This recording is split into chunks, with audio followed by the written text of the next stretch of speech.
Good morning. Good morning. If you're joining me, please share the program. I hope I'm on time. I'm only a few minutes late. I normally keep to time. What I go? I hope I'm on time. Please share the program as you're joining. You are highly welcome. Good morning, good afternoon. I wrote majority of the things, the topic that I will address. The word Jpac said yesterday in his live program. I wrote many things down that we are going to table.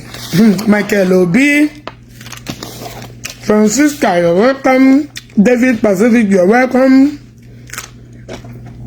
Solom Tochuku, you're welcome. Kevin, you're welcome. Ogechi, you're welcome. Chris, you're welcome. Asa, welcome. One, welcome. Share the program as you're joining. Share the program, inform other people. People don't know the reason why. Sorry, I will not continue, but if you're joining, you're highly welcome. Welcome, welcome, welcome. People do not understand the main purpose of this exposition that I'm doing. They think I want to damage Jpac. No. I want any person or any rich man that will have anything to do with Jpac. That rich man should be very, very careful. Skibo, thank you for even speaking this. I know you are still holding a lot of things. You don't want to say a lot. But thank you for speaking the truth. Olodo TV, thank you for speaking the truth. But you see all of this gang, all these content criminals, all these they are cabals that are lying. Only the truth. Now, I want to, for those of you that have not seen Skibo's video, I would like to play it a little bit. Please, Oshi, okay. Hold on. Them got fake account, she get out. Okay. Muna be here. Oya. Otila. Yeah, all these fake accounts. I'm blocking straight up. Those of you, how many way data? They go to data. If you don't have data, go and buy data. Share the program.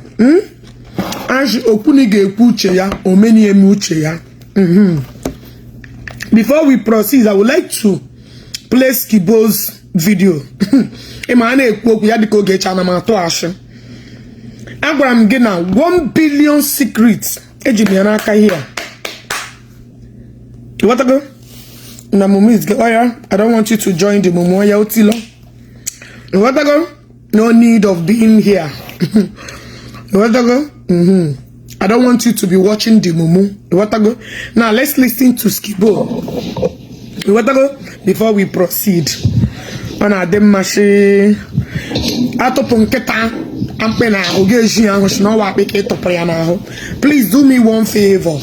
Share the program as you're joining. All the very important. Okay? Young girl.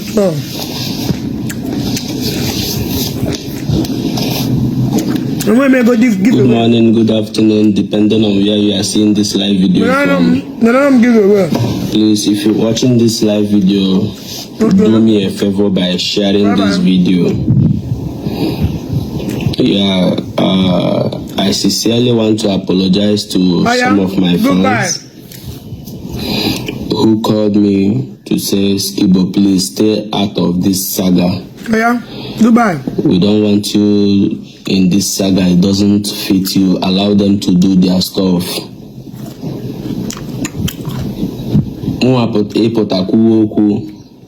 Was because my name was mentioned and I need to clear the air. Even my boss had to call me Seaman Global. That's why I came out to, debunk the fake news. And I have a brand to protect as well. So this morning, someone sent me a live video, and I've been reading some comments on that live video. Some people were saying Skibo is not a good friend to you. Why didn't he defend you? Listen and listen very good. One, he can never be my friend. He's just a colleague. I can never be a friend with someone who will come in my presence and laugh with me. Then did I miscalculate? Did I miscalculate? My fans, please, I apologize. I was thinking that, and you'll change your time. Is it not 2 p.m. now? Did I miscalculate? Did I miscalculate? Please, can I stand to be corrected? Did I miscalculate? Can somebody put me to a right in time now? Because HMA is 3. Hey, please, oh, you will know. I was thinking by 8. Oh, I know no, the 7 hours different. Oh, no longer 6. Oh, please, you guys should pardon my shortcomings. I forgot. All right, get the fuck out. Genuine nigga advice. Shinga poison. Please pardon me, oh. Alisa, but why didn't you put me through? I've been on call with you. Oh no, now you guys and in the London, Nigeria at the same time. Why didn't you put me through? Please, I just follow no 7 hours. I was thinking it's 6 hours. Oh, because I'm just follow na change go time. I apologize. Because please just share the video. Your colleague, maybe someone reach out to you and say, Alpha, we need this guy for this advert. Do you have his contact? They say, Aponya, or just or if one is with 2 teeth, and you call yourself my friend. Is it because we are not? Is it because I have not come out to talk?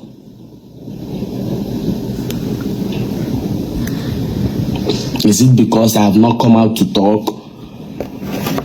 Is it not ringing in your head like that I'm going to avoid? Like I know why I avoided you for some time now. Okay. Okay. Okay. Because if I start talking but okay, I don't have time for all this nonsense. The only advice I have to give to you is learn how to control your mouth. Stop destroying people's name just to get favor that moment. Somebody said you and I, Jpac is the same as Jpac. Ashim Burihi Bula. Ashimabukwe Buraruni ni Bula. The Quaka Jpac, a family get the Quaka Jpac. Liquaka Dolonu. Amado Hakubukwegi. Aru Sopage. Betray one negi to get favor. Aru Sopage. May the cost of the land the joge. Amado Hamabukwegi for you to use that works on me. The Quaka is somebody that will betray someone to get favor. Mbubu Sopage na soon. Parakwaya la mo. In the name Barage, Ija Beshina, which secrets? Which secrets are you even talking about? A man that devoured my dad? A man that devoured my dad in the name of Ijimpa Mubara content in Wego. A man that brought out Dr. Professor Timothy Okeke. Madoleni Munu can no professor in America. Madoleni Munu when a such personality in your household. Madoleni Munu how many of you that your father did not abandon and left you there in Nigeria? How many of you that a man on America, you guys are still suffering in Nigeria? For you to even bring mouth to say that we are belly face.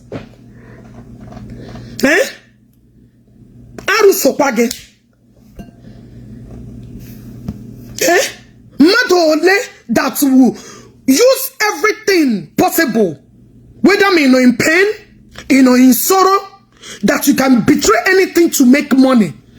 Ya would also my daddy mwamu. Mpama wuhonyi mo state o. Mpama wonye befa. I know number say they buru one negi. And you guys are not even talking the where Ogechi Penny is. When you guys start discussing the main thing, that is when the I don't care who the thing affects. It's none of my business. When you guys start calling all of you, when you guys get out to tell him to do the right thing, then we'll find a way how to solve it. You want to go? No new ever in your life. If you comment here again, I'll block you for entire your journey. I'll block you and block your existing account in the watch. Because you see this thing called karma. Karma is real. Karma. You see karma. Karma is real. You might be doing it today and you are going so scot-free. Email today again. The day karma will remember you. You will look at your back and you will not see anybody. And you see those people you are calling your friends that won't look to you eyeball to eyeball to tell you that what you are doing is bad. Abstain from it, change your ways. They will not talk to you. This thing you are doing, remove your hand from it. They won't. Instead, they'll be clapping for you to see that we are with you. Gang, I know they do cartel something. When I started this Facebook, most of them never even get page. I know they do cartel something. I know they do gang. You know, form more group. They do. Maybe someone reach out to you now and say, Alpha, we need this guy for this advert. Do you have his contact? They say, Aponya, or just or if with 2 teeth, and you call yourself my friend. Is it because we are not? Is it because I have not come out to talk?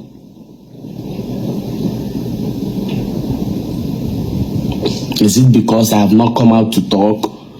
Is it not ringing in your head like, oh baby, you know that I'm going to avoid, like I know why I avoided you for some time now. Oh baby, you know that I'm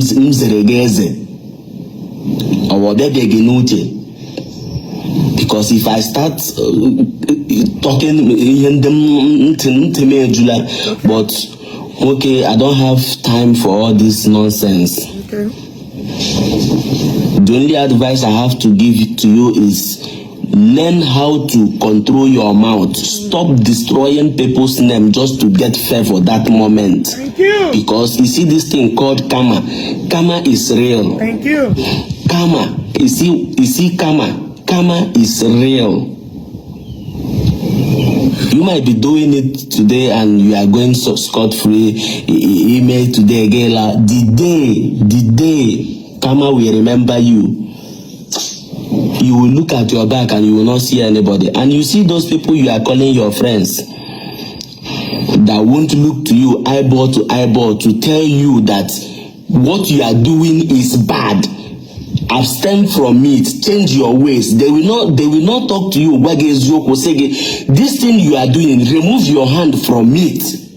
They won't. Instead, they'll be clapping for you to see that we are with you. Gang, I know they do cartel something. When I started this Facebook, most of them never even get page. I know they do cartel something. I know they do gang. You know, form more group. They do cartel something. Only God they defend. Me na one man mopo. Thank you. I think I was telling you guys that in that form, Southeast Content Connections. If you do something, ga border people, please I'm gonna drag this person. Be a support to or may he like Otam Shadrag Okongu Dibia ex convict Canary go Maka Kanik and a boy governor Nushi. Nke na-akpọ topu 0 minus o. Chere ama doya. Ana homa get the information ya. Aga ma doya very soon. Yotala tag ya ni ya. Aga me dig ya. Esetiela m camera ya. I go dig them. They went on a group. That I'm saying now this ya.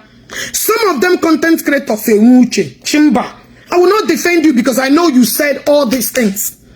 When you ask people they have just he don't want to go deeper because of position or brand or represent. I position beef with Skibo.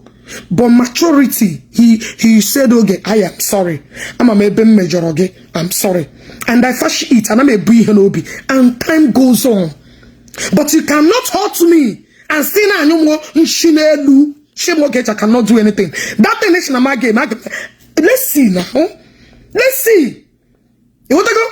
Imana, sorry. Now, Woody. I'm a Akwa, Jpac. Just relax. This woman cannot do anything. We will bring her, we will do this, we will arrest her. Protection, not be me. People just they call, they give me the food because they know that I'm saying the truth. They know all the plan. But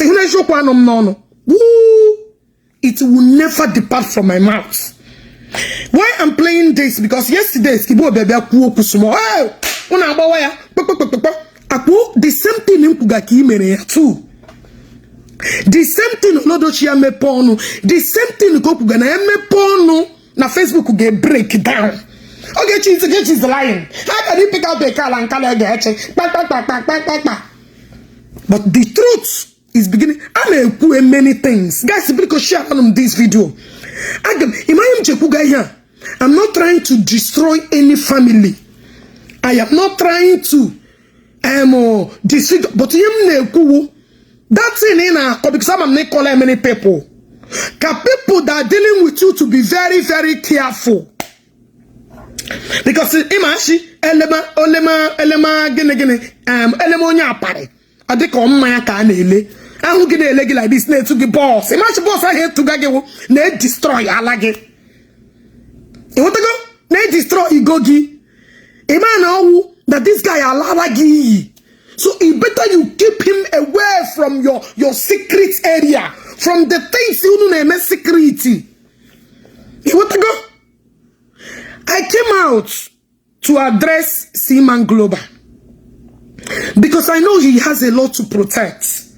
And let me play voice of Seaman Global yesterday. For that Ebonilo son that didn't go to school, that I'm at primary school, cannot even define English, cannot even understand it and words, how to put them together. Yawurugi, a man who spoke like this with wisdom. Chere, I want to play his voice yesterday because I know I recorded it. Chere, I think it's this one. Listen. Yeah. You know. And good evening. This is Seaman Global. Good evening, sir. Actually, I've been following the trend this morning about the postal page in Jackamlet. You know, and sincerely, I don't know who Ogechi Okeke is, and I've not met her in person. She has not met me in person. And actually, I borrow money social media and after social media. I am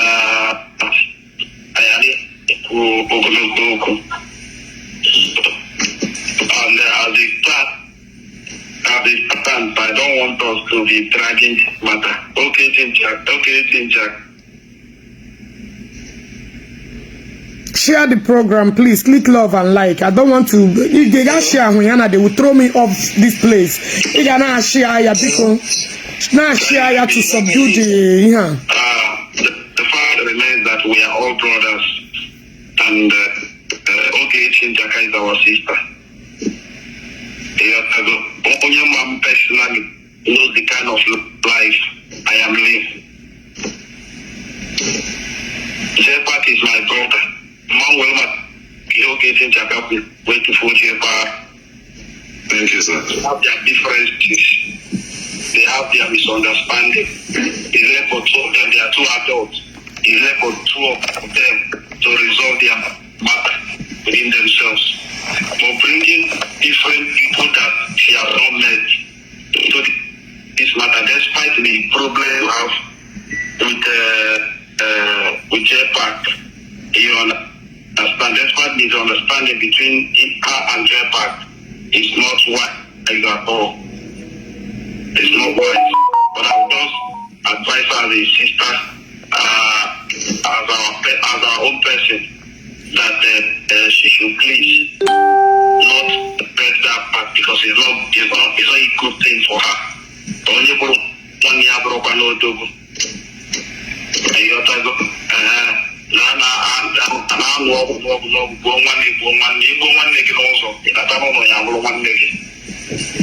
matter how I went or so my outside, what puts us together, he holds us together. So I'm over now on Facebook. I'm over so I'm with the Yoruba. The whole world is watching me. So it's not best for us to watch our destiny outside. I've been watching a lot of comments and other people. I don't hold anybody is entitled to his or her opinion. For the fact that a lot of people who knows me know about matter why. I don't even why. I don't do that. Jpac is my brand ambassador. And the one who life for once. I have never done that. We have never.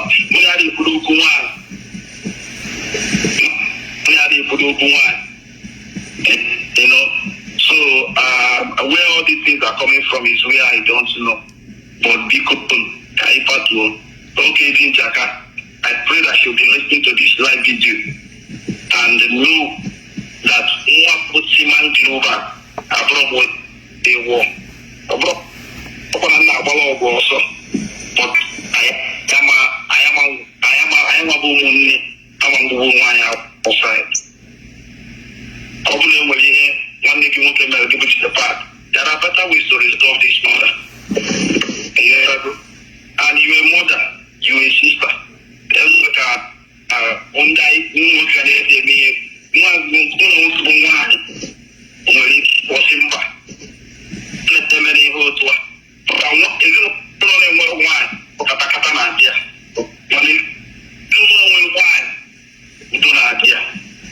Because I'm working with the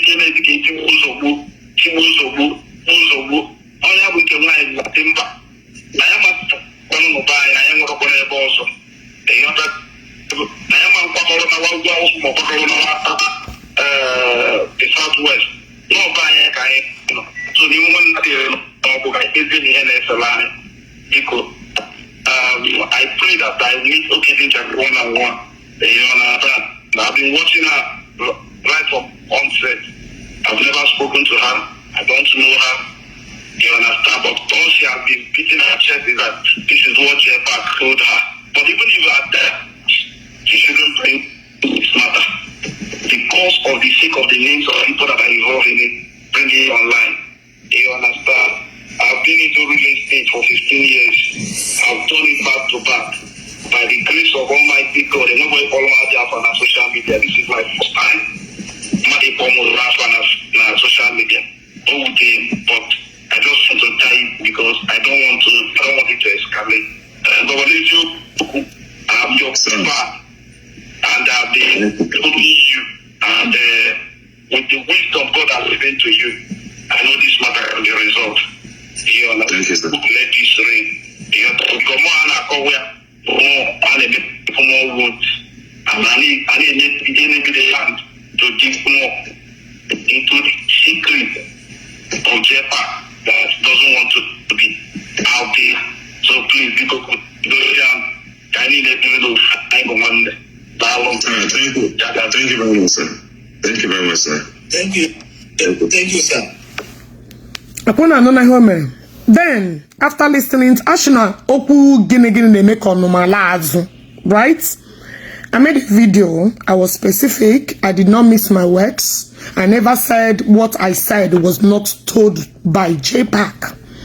The Bonilo son, the criminal 500,000 naira that was given to him, went on his page to go and comment and post rubbish. You know?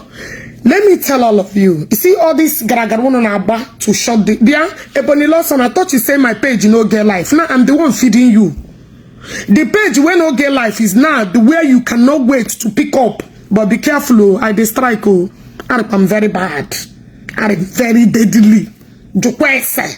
I'm very bad. Don't mess with me. Oh. You see, I just they feed you now because your page is monetized. I did not monetize my page. Oh. I know they chop money for this blue app. My mission on my mission no be the same. Be very careful. You're touching naked wire. Be very careful. My Ogechi is I didn't want you. Be very, very careful. Zerem. I've been your Zerem.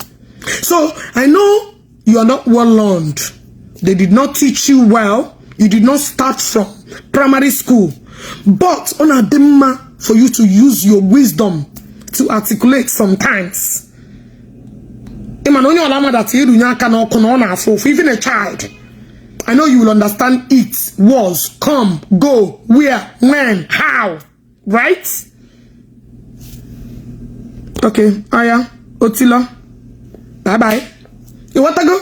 So, for next time, if you want to interpret, that guy in the make interview, please interpret this video for me, so I will not be, I got to make so again, I chance somebody better like this with a cool voice, you will not make a video. And said, my anger, see man global and I watch him, but my brother I watch him.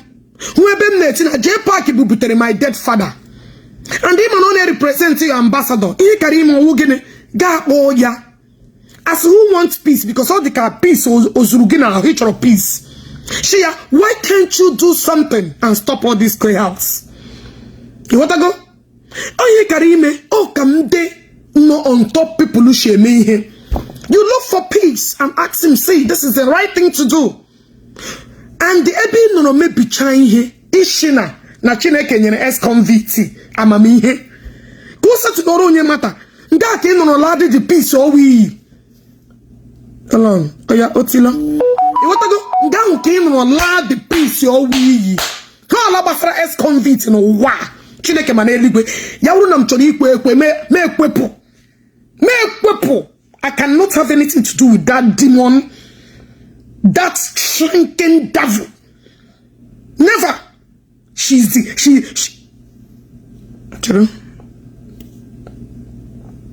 Okay. Oh yeah, bye bye. There's no need of staying here. Goodbye. You want to go? So maybe always reply for me to block. I'll be seeing them. Please always reply very fast. And one time, when I'm here, when I hear me get him, I click, let me click and love and pay. Let me accommodate your comments. I'm not paying me on Facebook, so why will I accommodate News and City? You want to go? Here, Karime, you could have called this guy attention because you know where I'm going, the very delicate or the very, very dangerous. Because I will lick unlickable. I will, but to calling that ex-convict, Ojabi men in peace. Oh no, the same person that called me a shower, the same person who put up on me a shower, the same person who put up that he will never have anything to do with me because I'm Pam Promono. How can he have something to do with me when Ocean and my father Promono? He vowed that instead of him to have anything to do with Empire Promono, don't forget that I'm Pam Promono. So don't to have anything to do with in Kamuna I will no go area for the record. So always be okay. Always be no that this particular one, Seaman Global. I have to be honest with you. You said you follow me. In a hona netina. Actually ball I want to na waka. Maya no de empire no dia. You want to go? That is what you should have done long time. Shia, go and find a way and resolve this problem with this young lady. Because I didn't just see man global. Iwuromo. Ebu pretend nagi. My father were a doctorate before you have a professor. You know, be cap, you know, be toko. Mpam go to school to hire my father here and in your hands so we go like Akwa. Because sorry, you overqualified. The Jpac brula. Biakoto on Facebook. Urozum pame view not to followers. And somebody say I should spell Jpac. Somebody is telling me I should spell Jpac. Come on, Lela Chechi. From where Bemini Shipano Piwonkono. We will continue this message until everything has scattered. I don't care who the message affects. I don't care who got involved. I don't care. None of you that is defending Jpac. Unacha put that one. Ebuna ne kuna all one. Chineke woku no kuna one ya. That woman all. How can someone marry a prostitute to compare my father? My father that has fed, brought many people here. In how many people my father confetere here? In how many people, how many lives? The man is somebody now bomb one. Who the fuck is a shower that Jpac can pick on in the club? Who the fuck is a shower? Until you guys start telling where the problem started, and there will be peace. Without it, nobody. Everything will go. No stone will be left unturned. I will turn unturnable. By then, no matter how I'm feeling, no matter how somebody the book put in namo, buy a video nelu, post a picture ya, more koya, give it to nuisance. Idiot, I get kuloku, eben nam get kuoku. Signature pam na nige dubagina university, you graduate, gapota. Tell me, yawuruki. And you want me to take it easy? Anything runaka. If I did not use it to scatter life with Jpac, until you guys start addressing where problems started. Then when you are in my shoe, you play your game the way you like it. As of now, this is time to pay back. I know my things. By then, I will know how to solve the problem. That is it. But don't have to hear because Ogechi wine. How can he come and apologize to a woman? How can forgetting no a man ko brula put opa wan yo? A man ko brula put abiate ure na blue Akwa. And none of you guys are saying anything about it. Who be na jump wo? Ogechi jipara wan onye luru wan ohuru. Onye luru wan ohuru. Who the fuck is wan ohuru? A prostitute then with brain. A shower with brain no get for him brain. I show when I go common sense. Can I show one? Who the fuck is one? Don't worry, can I give one? Come the Bruna, give me Hakaja. Come the Bruna, give me Hakaja. Come how you will feel. Okay? I bet now back. I can is the one. Akwa, Bobu train na Momunya cool. I bet now back. In that chat, and I think I get you, you guys are just women in okute.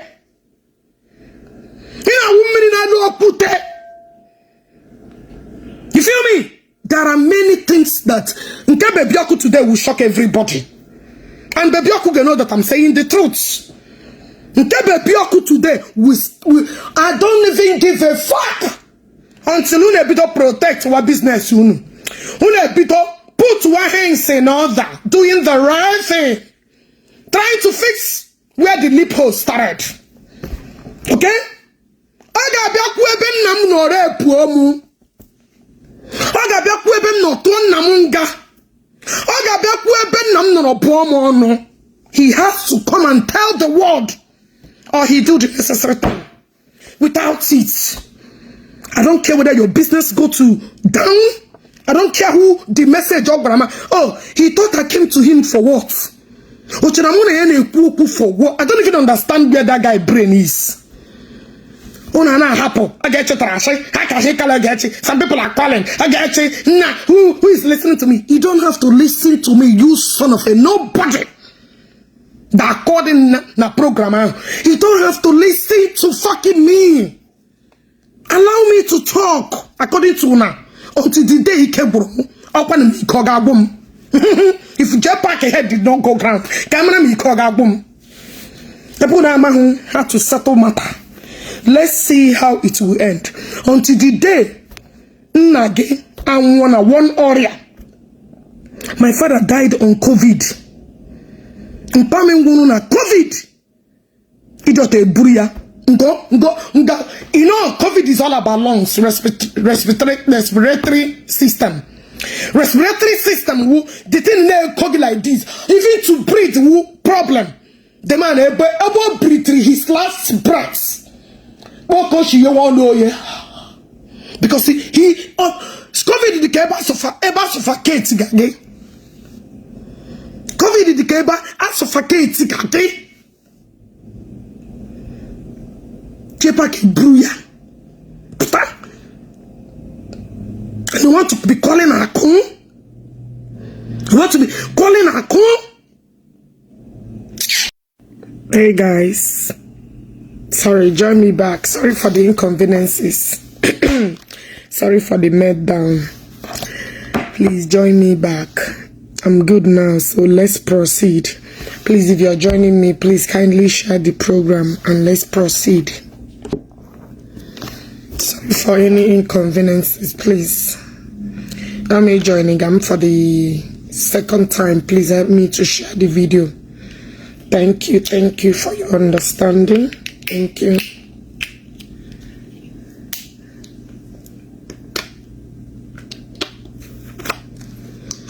Good morning, good afternoon, good evening. Depending on where you're watching me from. Sorry for the inconvenience. Somebody just... I didn't want to bring people in now, but let me, accept your rest.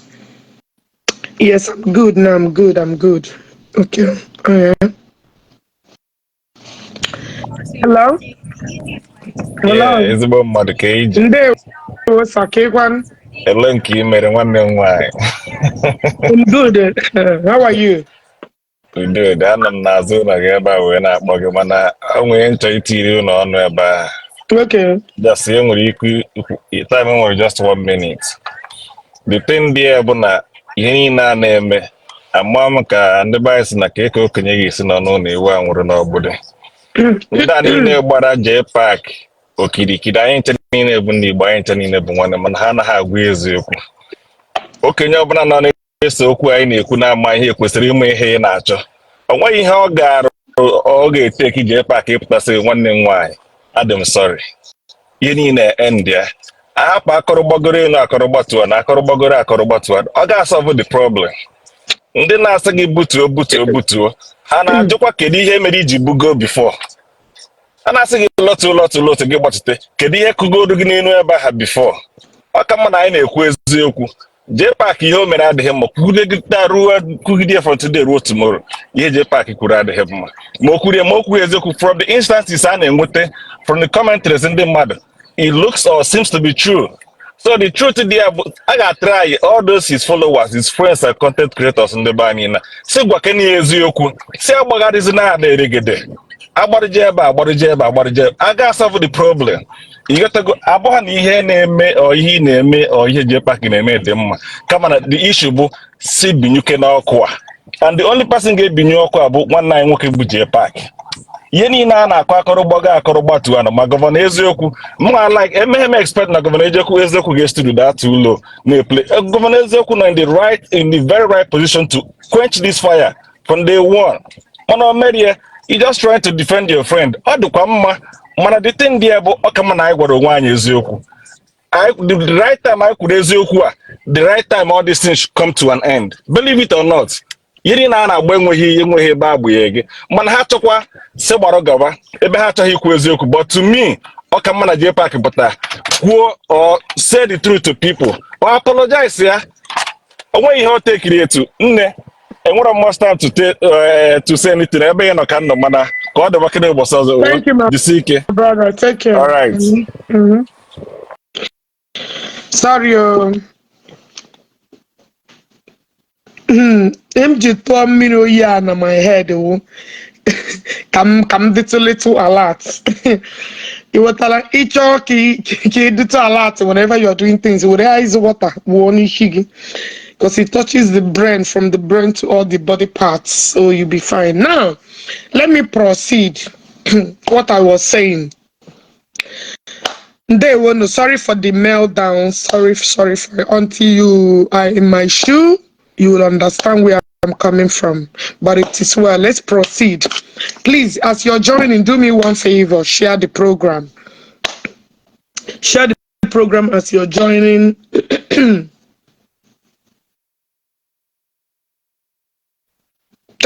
Thank you. Share the program. Tag your friends. Where Belleface is causing those that share my program. People now. Well, you continue to speak it. Now, let's proceed. I was playing Skibo video before this thing happened. Now, let me proceed. Continue from where I stopped. I know they do saga. So ijo ndemene saga. Ijo ndemene saga. Ndeki saga kurego no wa. If for some of you wait. I do want the saga kurego na this Facebook at least may go second, get go third. But nothing and when you're not a saga, you will be trending and you are thinking they are hearing your name. Guys feel that yes, I'm the one trending. I know without knowing that you are destroying your brand. Without knowing that you are destroying your brand. A lot of people, do you think everybody in this blue app are fools? Some people knows the truth and they are keeping silent, looking at you. They are not even commenting. They know which one is the truth and the one which is lie. I know we have a lot of fools here. Even as I'm talking now, there are a lot of fools here commenting rubbish. But I don't have time. I don't block you people. No, if I block you now, you don't mind us. But I need you people. Make una day. Make una day. I need remove because my dad used to tell me so I need you people. And I need una. Oh no, I can never be a friend to God who made me. I can never be a friend to a snitch. That you come to my face, I ain't rich up, then you will see a contract that will want to come to me, give me Piaham, destroy ya dear. Chineke. Give divert to your gang. You okay? You think I'm not hearing everything? I just kept silent. But when you like okay. Okay. If you are doing your nonsense, saying you are doing saga, weapon. Because I'm being taken for a long time ago now. Okay. Okay. You understand? So if you are doing your saga and your nonsense, destroying people's name just to stay at the top, you see this blue app. This blue app, no, they organ of you see those your squad clapping for you. You give feeling with the cartels. Okay, you are destroying your brand. You won't tell me that all the blue app won't be believed. No, but then to go where I'm bossing. A friend, we may your joy, you leg and must say, Baba, this one where you they do now, you know do I'm right. Stop it. Ana Korogaka. Give feel that you are the top, that your name is you are trending in a bad way. You went to colleague. The Kutoku colleague gave him how much or even just them say one mother. Oh God, there is no smoke without fire. There is no smoke without fire. There is nothing you feel tell me. And when you believe in this blue app, I'm a name when deep believe here, but I'm a name when this shit. Read my list. There is no smoke without fire. Oh God, learn how to kill Gary.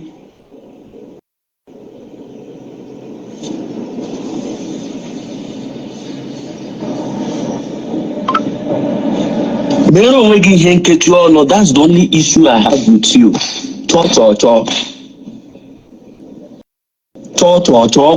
Only problem I have with you. And if I look you and you are that kind of person, I am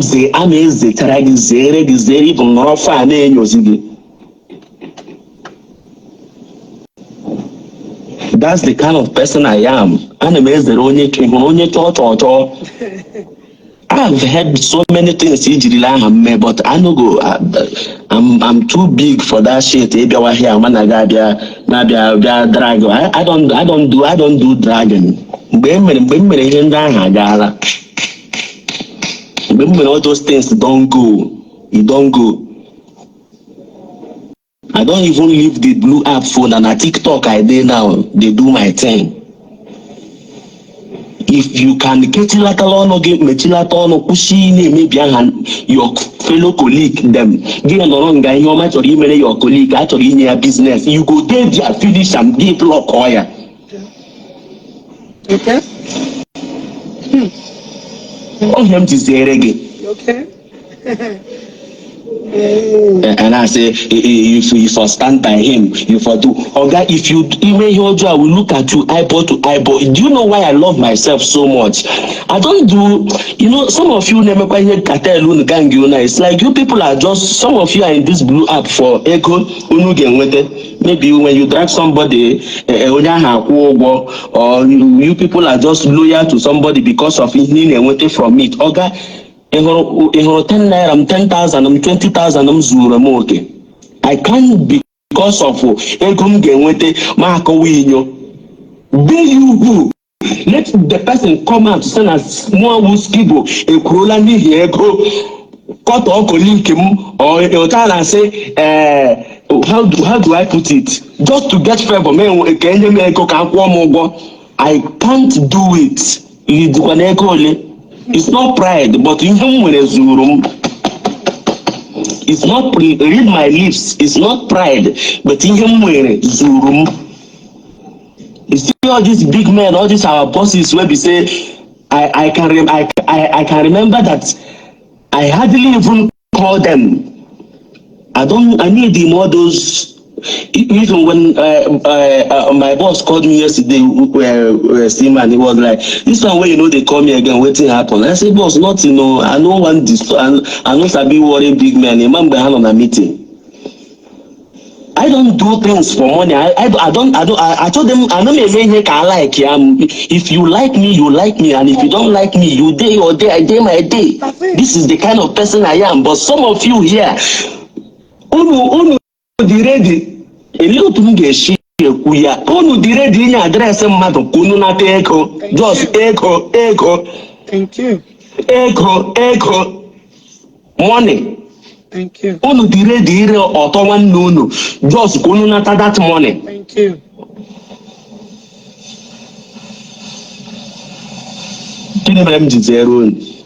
I don't make cartel. If you want me, we'll be friends. We go become friends. And I'm not gonna win you. I'm in you. My man will drone DNAB. Or would do drone to more NAB. Or that day your day. I fucking block you. I don't need you in my life. Thank you, my brother. I know they're doing here gang. If you people should watch closely now, I'm messing here cartel here gang. I don't do one man mopo, only me. I don't know they do cartel something here. Proceed. What I was saying. I'm messing here cartel here. Okay, now. I jotted things down. Please share this program. I have a lot to say before I will start unveiling a lot of things about Baby Okun Jpac told me. Please, I would like you to share this program because I have a lot of things. We listened to that program together yesterday. That's Nzu's program they did. Hey, what to go? Now.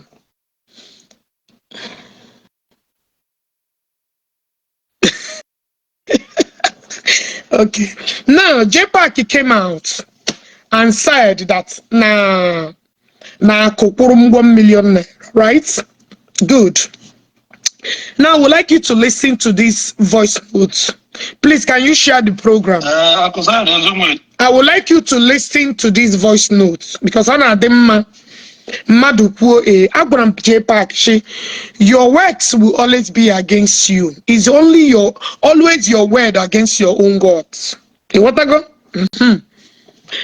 I would like you to take your time, listen to these voice notes. What started? Ihe mere Akwa na Jpac ji nwewe problem before Jpac reached out to me. Now Jpac came to me in the name of Biko. Na m help ya gwara ya Akwa. Na page ya nwere problem because of Zion on a post. Na I need 10 million naira. What was up on our phone? Shimon Biko. Na m gwara ya Akwa na kwa m na Akwa na egremente. Na Biko. I need 10 million naira. No, at least no here on the every month. Mashia, now wow, okay, no problem. I will talk to Akwa. Yashim now a voice note yaga aberem, and the aberem the voice note that I should send it to Akwa. What I go? Now listen to the voice note. Yana S convict any okay. Brabiji, this pattern Igbo wayo. So when Jpac said, no, because of Naime Mbaka apology, Jpac is a palatant and a pathological liar. And when that's ex-convict in a Jpac, Habatani Mendoge, it need to be very, very careful. These people are devourers. These people are demons. They have mission. Just that ex-convict is the more sneaky and more wiser than Jpac. On a menke. If you don't, much clever, you will not understand where that one is coming from. But Jpac will lodo, his own is always obvious. Like what Tibo said, I knew Baby Oku before Jpac. How did I meet Baby Oku? I met Baby Oku through when I was helping Ebu Igbe. Who introduced Baby Oku to Jpac is Ebu Igbe. That was how I met Baby Oku. Baby Oku reached out to me. We started trying to find out how to help Ebu Igbe. Then Jpac pretended and reached out to Ebu Igbe. Na actually help ya. Through there, ya Buhari was Ebu Igbe. Ya na Ebu Igbe na agari ihe basara treatment ya. From there, Jpac, Ebu Igbe introduced Jpac to Baby Oku, who introduced Seaman Global to Jpac is Ebu Igbe. But ask me what happened. If I'm lying, you ask Ebu Igbe. If I'm lying, you can reach out to Ebu Igbe. What happened? As soon as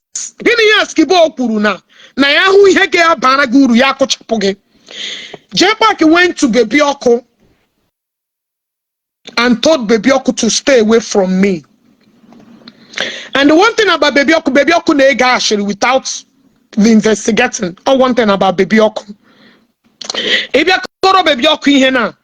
Instead of him to investigate, Baby Oku will just do what? Jpac rushed to Baby Oku. Baby Oku, all manner of things. Them in Facebook. Come on, Ogechi mere. Buru can she remain my father? Oh, my father, mere. Baby Oku, muna eji nwe problem. Yemnabagi is nothing but the truth. Jpac Burumga, the same story Obubutere. Baby Oku. Let him come and swear with the water and the salt. I challenge him to come and swear with the water and salt. He am the same thing about Ebu Igwe, Ebe Seaman Global, Ebe Baby Oku. Both of them are watching me because I know they will watch. They follow me. All of them follow me. No be talk or no be cap. Mona Baby Oku the number before. We used to do WhatsApp calls. How to help Ebu Igwe. Kim Nabagi is not cap. I will not lie against him. He's a nice man. But before then, Jpac, when he returned back to me after destroying me, Nihu Baby Oku, this man, he asked me for business money.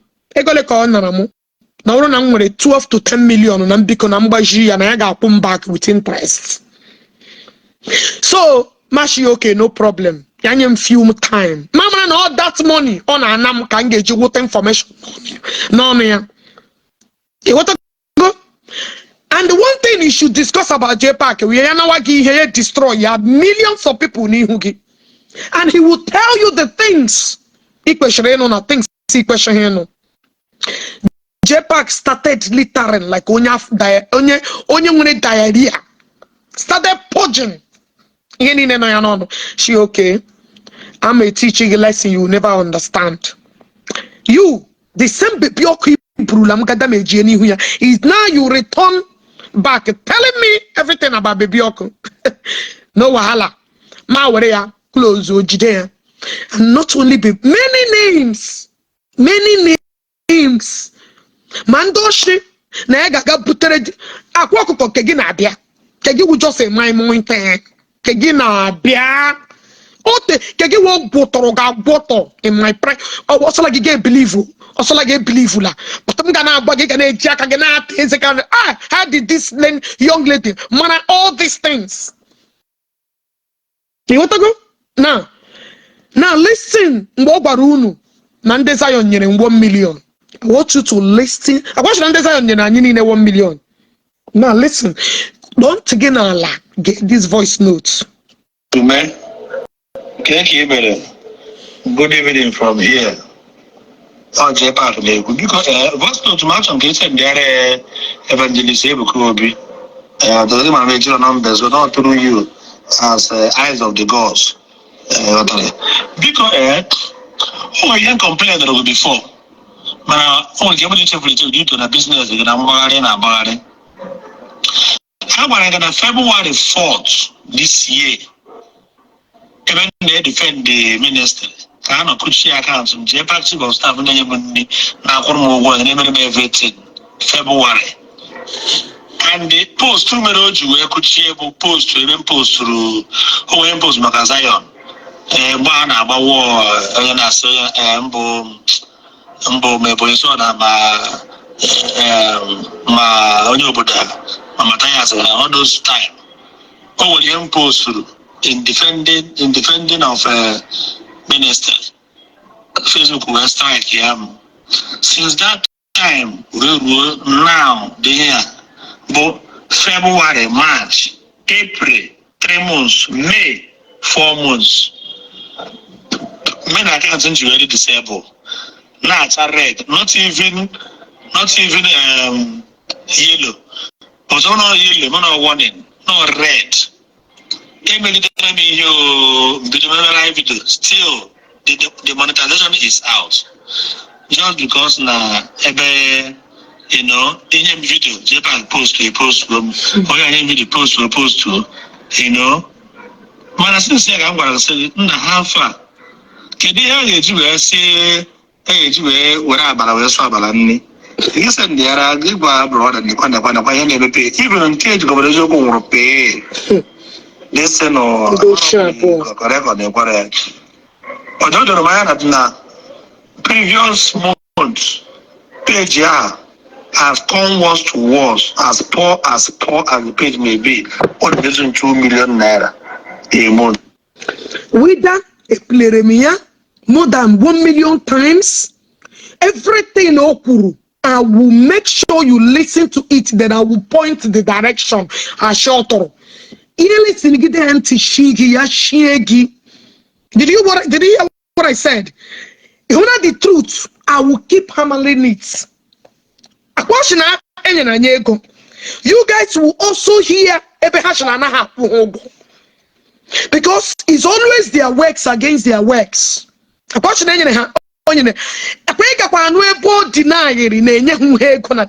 note that said, Ogechi, how many times will you play this? Bala. Now that's I've come worse to worse. $2,000. That's the man that month or on your eye. Other months go 3 or 4. So page even you will really see or TPR. Even they defend the ministry. And nothing show up more than anything. I'm not to $2 million. The page in the February, March, April, May, 8 million naira just gone. Whatever we do with the page you see, now revive still. My 4 accounts will be getting monetized. And the hanging category, the request got pending a meta app. So also my backups accounts on time they use more Mr. Jpac comedy. But he had 130,000 followers before build this year. Before it was not giving me or doing any profits. It was here. If I don't make post to say anything about anything called ministry because all destroy your account. All destroy your my account. I didn't make post to say anything called ministry, church, whatever. Or men had that. I didn't make post to say.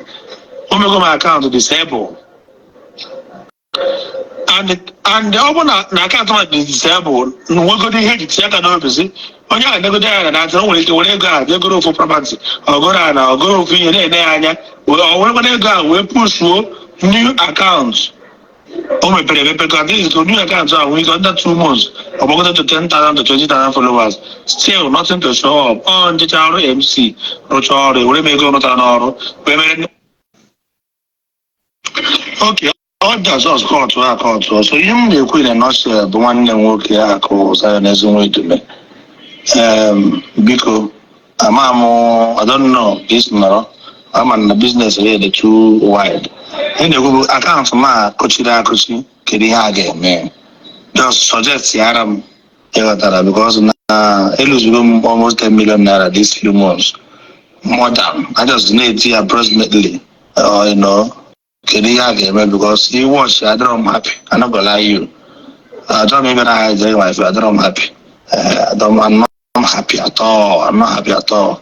He's in NGC where I'm and get my Jema, but and I'm going everything. I can't do me.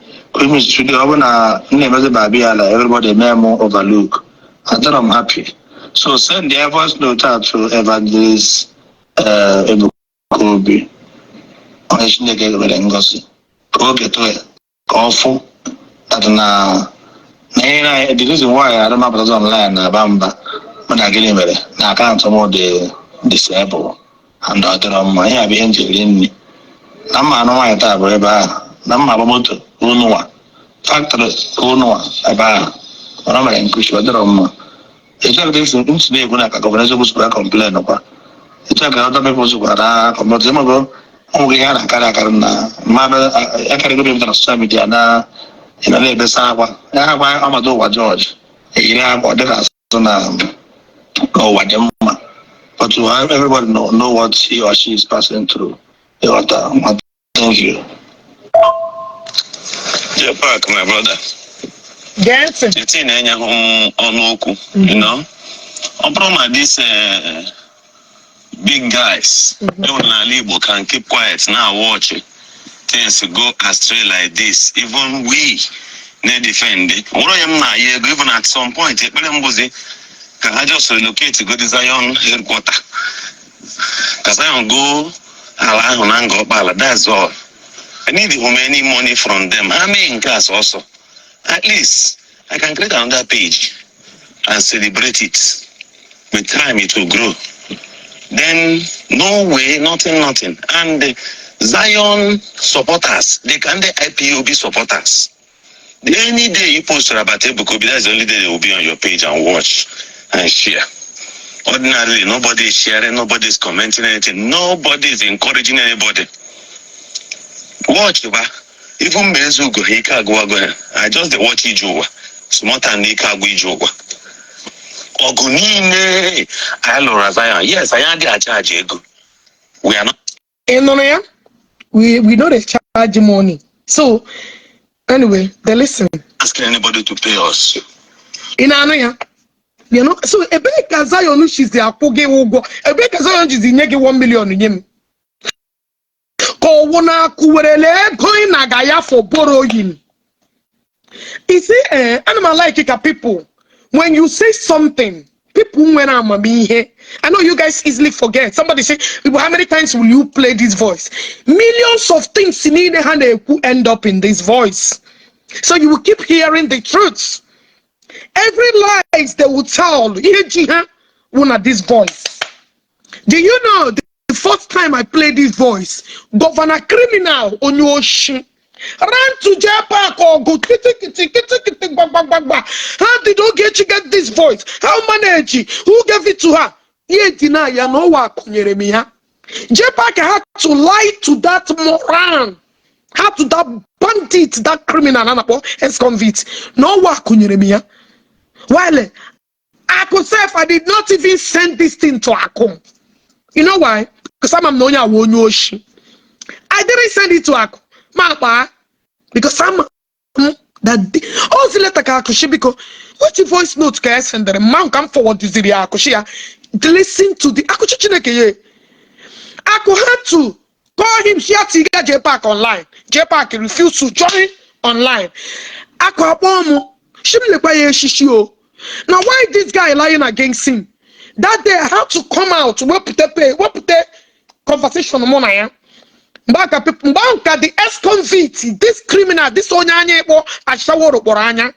Mbanko just reporter. She Mbanko just regard back Shako. Please forgive me. How can we resolve this? We want us to come back together. First of all, you need to go and apologize to Ogechi. That lady. You need to go and play. That was how problems started. Oh, they said no, they don't want me. Oh, they don't want me. Oh, said Ogechi Bitoshi. Now me the controller because I know these people. I know their motives.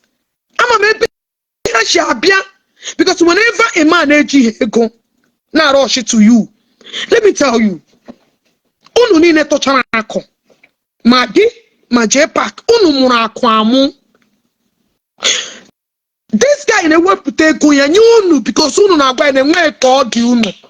This boy will bring out his hard-earned money. Ashma could be very careful. Ori eribuogi, mberiburugi, kegazo onyoma. But when you get brain, gazo on your jaw. Be very careful. Yeah, the packet burumia mama. So for those of you say I have played this voice note, every lies and everything on Hage, put this voice note will judge them for the rest of their lives. Ex-convict had to go start fighting this idiot and Jpac.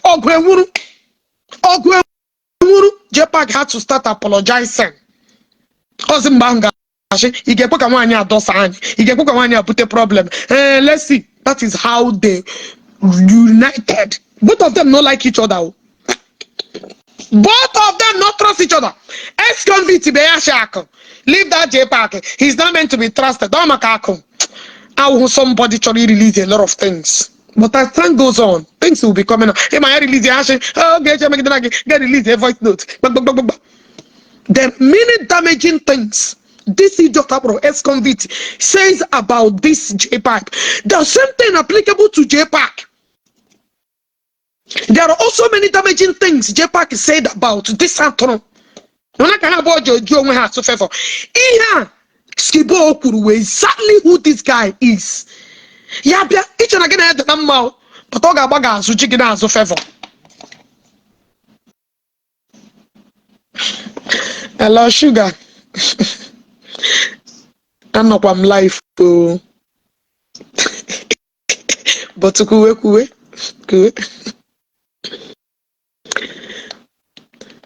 I send them a voice note now. I'm a business now.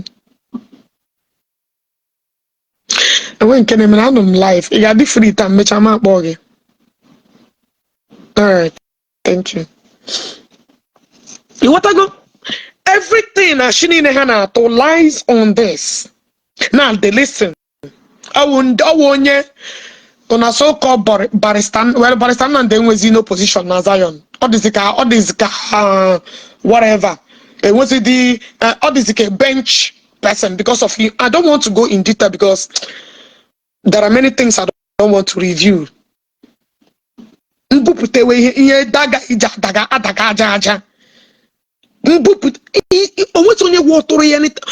is anything? You know the defense Zion again. He's not in the team of lawyers that defend Zion. When the glory has go. Ozi ka ya kpagharịwazie dịka atụrụ enwe onye nche na Zion. So ya ka onye agbabara n'ime. Etirigodi that body say I will go glory ya na ya. I dey tell you the truth. I say you want make we scatter am, I go scatter am. Always not just for game gini gini ka ga eme ji buru ji nwambe. Enweghị anything, you know, they talk to that day anymore. Ya gba elu gbala, nobody they pick up and call. That is it. Security no they allow again to go close. Onozika bench. Okay, na ball. Onozika bench because of his committee, which I don't want to go deeper. So he talk about that ex-convict and I say, yeah, operator. Nala yo past glory. You don't always kakamo. So all these things where they want to deceive you. Say barista, all those things is over with. A committee idea later you're not even a member of Zion anymore. All the so here the region deceive unu. That man invited there. He be deceive the callable. The information reaching me. Every is not aware. Those things are babash. Let me tell you. Anything I tell you, Kote. You want to go? Ashi, onye chupro onwe ya n'ugbo. Onye chupro onwe ya n'ugbo. Shi na ugbo eme gini, ugbo abaya. So anybody where they invite you there, they confuse you, say Zion. Now lie, you Zion make una no pay attention. No. You know, say a lot of you guys don't know what did happen. Forget that matter. That matter na bench matter, you know, get solid nothing. Everything na ya. Now let's listen. Mama Ubugodi, in a good order, say Ngwa, minus equal go self, how could they go lose? How could they go lose? You will with the microphone, say. Anyway, bloggers and then I go from people need to go home and nobody's paying them any money. If it is to follow them, is what you will do for them. Follow so page. Follow so. So these people went and started begging Aku. Aku ne feeding that. Aku was busy feeding these people. So what is him surprised? Jpac but no na 1 million. How did Aku 1 million? The same you put on it. Now we let go punya Aku. Now punya Aku ego mu. Go jime business. Now Aku question and all him and jigida. Who got the same you we pronounce na kunya zrimego. Guys, does the whole thing rhyme? How can Aku give me money? What I do because I'm made to go be the real, and I will stand by it till the eternity. And what did he get change here? Yesterday, open heaven is for Ogechi. A man that did direct Bamoku. Diana, it's only the wisdom will understand what is happening. I didn't directly at Bamoku. And the more Bamoku, I receive it because I'm need to hear Tababam Shoge, the Pankale. No. No, they waste time. Only waste time. But I'm glad she be a tackle lawyer face, in the face. You want to go? Page, encourage them. Don't go there to fight them, encourage them. Good walk. That one alone will boost pages. We lose your big page. Oh, yeah, Tila. But I kept quiet because I have nothing to say. Because I don't know who he complaining. Because I will tell you tomorrow, next tomorrow, you will meet with him. Story. And you see, at the face of all these pains and all that, move Ogaba. Adverts. Free of charge. You could have more 50,000. Okay. You see? Imagine. Egala. Anything working here. Despite a good done a before. He never give 50,000 because you don't have self-worth. Your worth is worthless. And you give 50,000, you collect. Everything is all about money. That guy lady give more kaba. You see collected common 50,000. To tell you the reason Akuja Baru knows, so you guys are not contributing anything in his life. Rather, you came to devour and destroy him. Ogechi, all you guys came with for is to collect money, devour it, and we're going to contribute to Ghanaian. Yes, why not? If not, oh, you to uplift Oyigi. The same Jpac came to me for money, for business money. Mbako bitoro toto uru ni ne scatter. Mbake go ko jiribia. Bia toto uru ni ne scatter. Masha, don't worry, I will give you the money. Johnny Yamon with the money. Joy Yamon with the money. Opera to scatter information may need to here bunyamia for free. Johnny, the same money on a good nampujena, copper the same money opera campuja for business. Did he get it? He didn't. Scatter others. Go with the ego na chom. So the reason why I'm jabaga all these things is for you to be very guys. Please share.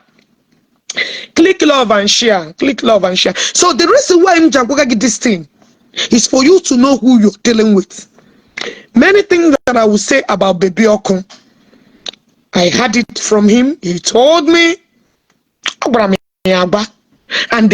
now I'm just gonna share this program because I will say the truth. But actually, Buzo, I understand all the lies he told in his live program yesterday. All the lies. Yajipara. Number. How, when? The day it's in a conference call with Akwa. Now you call me, add me conference call. Did you add us in conference? Actually, with Akwa's number. Okay? You added me and you start talking lekpa, and that ends it there. So how am I begging you? And I'm a chum. I don't know. I'm just now run program. People when a machine will reach out to me. I'm not nashi or Baby could reach out to me. Go and ask him because of getting help. So for you telling me that you connected me to Baby, I knew him before you. So why are you coming live? Why are you coming live to tell lies upon lies when he should not? You want to go? So all these things,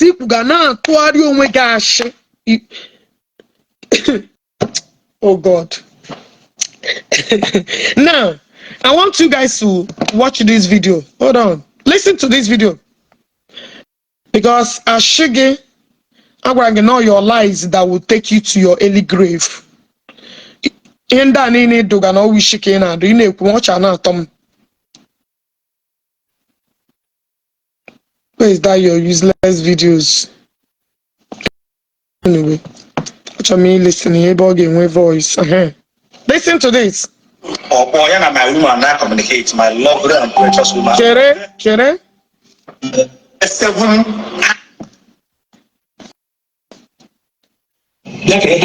I thought one person in Lagos, there's a no Gambarama, and they put out a push answer. Only when I put a put up. There's Hebrew Jpac. But I thank God for the divine intervention from prominent men. Seaman, God will bless you. And also, I want to thank somebody like Waja. Ezoko Boruto. I tell Mama. When they will make a barrister, if I Chuku Ezumwe, you are my friend from day one, and you still remember my friend. But I say, Joe, don't want people to think you are careful. If anyone makes you because you always stand by the truth, you always stand to defend your people, which is right and legal. I must have to carry my. Biko, can you repost that video Jpac image and that day mention on her could before delete here? Please, can you repost that video? Biko, I need to play that video here. That video man and capture like delete here, Biko. Thanks. Oh, you can make it to your chamber. But it's now man you be. They can go for my best friend. I know how you show me your friend, I will tell you who you are. A friend in need is a friend indeed. Make Madam Ogechi, our Secretary General. So I like to make it Madam Ogechi. Make a name na make it as a cardinal. Cardinal who only on phone or boy and my woman now communicate, my lovely and precious woman. I will unveil her very soon. The time is not yet. I will unveil her. A good woman stood by his husband 24 hours. On the flights, so she down those early morning flights. The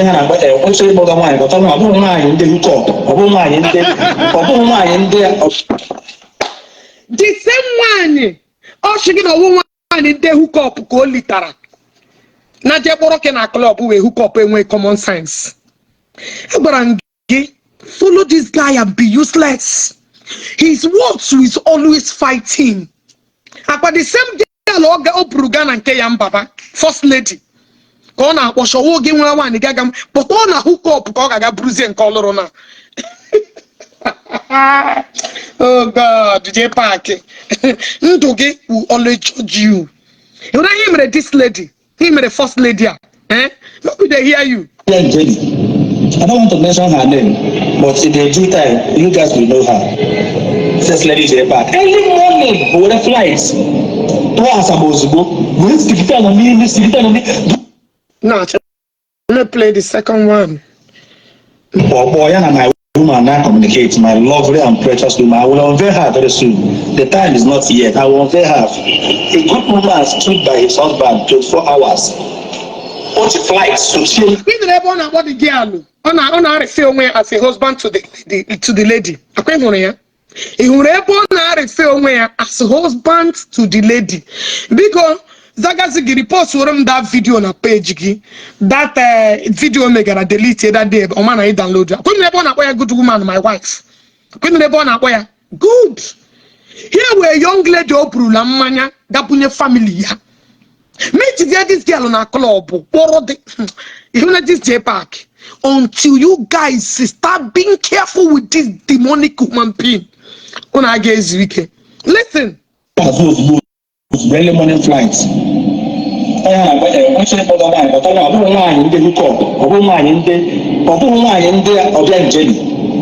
want to mention her name, but in the due time, you guys will know her.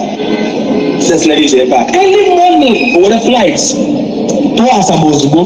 Do you know that these people at Naha wicked, one wicked now they off my phone. I told them I'm not to phone. You see, nearly 5 minutes of my time can make call. Make a bottle, half a little small, a young phone. That moment, a little phone very easily. Cardinal, God will bless you. Cardinal, God will bless you. All the same lady up Ghana podcast Yam Baba got destroyed because the lady now be on my platform I commenting. The lady never the number. The lady now everybody yes to the lady. Why would she come to my platform and comment? Why would she follow Eva? Why would she do why would she follow Eve? Why would she do this? Why would she do that? Ogula crime. Cambridge on a quote the lady I reply people. I will take the lady's permission to show you about this lady. Don't pour ya. Don't pour ya. Let me tell you one thing. I don't know why. Imagine come again toge. Imagine come again beer for you. He who expect will be the one to scatter you. Each and every that lady no will just ordinary. Each and every that lady how you wasted her life. Promise ya lo brum man ga put dem man nigga lo ya lo potasie no so to nyoro yoku were mini kwanyoro yoku ni pata Gabriel Ghana Kayam Baba Gabriel Ghana. Oh my God, may God have mercy on you. The things you're facing is everything you have done against people, the lies you told. They will come ashemge amame machine ko just were myegi asekama makachi. It was an evil soul. Look at what you did to Akwa Okoko. I want you to watch what you did to Akwa Okoko. Just take a look at yourself. EMJ review here for people to know your character before I will then start revealing. Lay him in a pocket. Now January this year, a deal with Ebini, native Ebini. I talk with Ebini, not Ebini. Oh, one manipulative doctor, my friends, everybody, they were all against you about that Ebini. So some more with Jpac because after it, each other get a table friend, bro friend, and easy. So some more with Jpac. Put on a Google, no defending the Ebini. Emma, when I want to get out of the Ebini, no one defend what that is because a friend, you will not come out in public and betray your friend. You betray me. Kwena kushikura putabande madu na kwaburu wayo.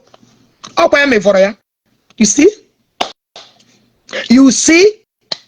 One any video, there are many videos Oji shake Akwa bara promise ya moto overnight. Yeah, woman. The same pattern culture be play back no. But problem one is that Akwa onye de kam. Problem one now is that Akwa somebody like me. That is why they are doing everything possible to shut me down. Ma no kwa hana chebune machi sejila mia shieri umumeri iwala okwa na choro igbe ga machi sina. This is his pattern. Yana kwena ko shibia na ako 10 million, it did not work. Ya strategize ya ega boti ya wo o hemere ni mbaho akoshi ya gawara onwe ya puta. One lady ran a program yesterday. The lady said the truth. If you can deny the one woman in public, tell me the one woman get inside why you shouldn't deny it.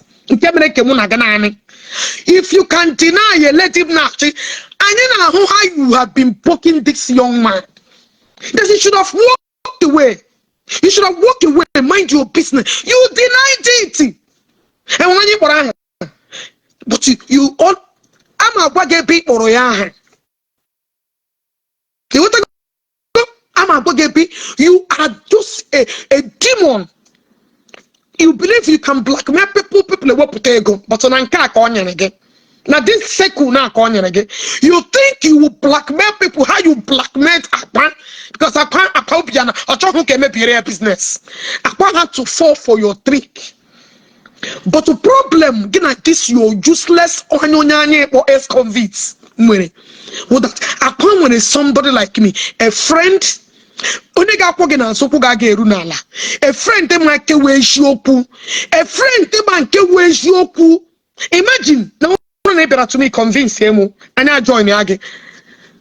I could carry deleted message. Deleted message. How you always impossible okay because join them kabonya war. Hold on. Oh yeah, Otilo. Shingafo. You want to go? Gaimenka. Imagine if I am not supporting Akwa. Life Akukare one at this social media. Okay, there is issue. You want to go? Exactly what you did to Akwa. But it's quite unfortunate that Akwa is somebody that is more reliable like me. That will always tell people Kewe because without it all these lies nejukwara nandesa yon jukwara oge kinye onye opoto na body lost your son poison. You said not even an apology. You are a demon. You want us to go to that your apology that wasn't an apology. That was because obodo lost son potara. Sorry, amuless man potara. Shigene. Nah, Biaragi wedding. After Obechanagi wedding, what did you do? Gaputa. Biari Jinde Zion. Biari Jindoka being Warishi. It didn't know how the problem started. You start lying. Imagine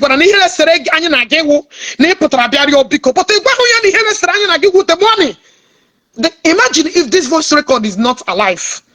Imagine if this voice record could get sent the that day. Imagine that everything they got put up were thousands of idiots believe you. Thousands of idiots will believe you.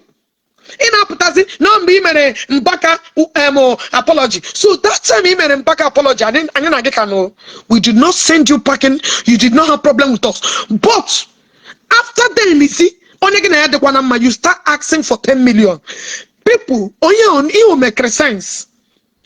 Women in Baka, Abagi, Ishonga Wajiri, okay, by then, why didn't you walk away? Okay, all right. I poor here. You begin on Chanadi. Issue, why can't I go? You begin on Chanadi. And on a party, only got paid infection this Christmas. Look at an idiot talking. As of your age, you can eat mano, no bleaching. Come on, go and find a place and make yourself more reasonable than anything. Look at you. And I say, look at your life is always you fabricated your skin on for. You election and when you fabricate your skin, where make me fine. You just fabricated your life. Eh?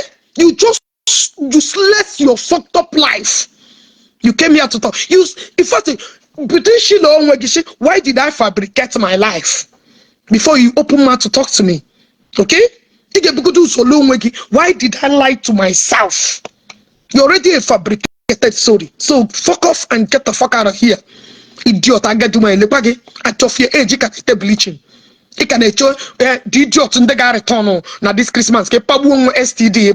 Come on, fuck off my program also. Come who's up there funketa. Only one church I be a parapassion you. Useless people on a group ne carry out on Ndala. Nde ex-convict na Jpac na ndo to yaja boroncha. Look, I'm a piano that area. I'm giving me data, chairs on data. Eh?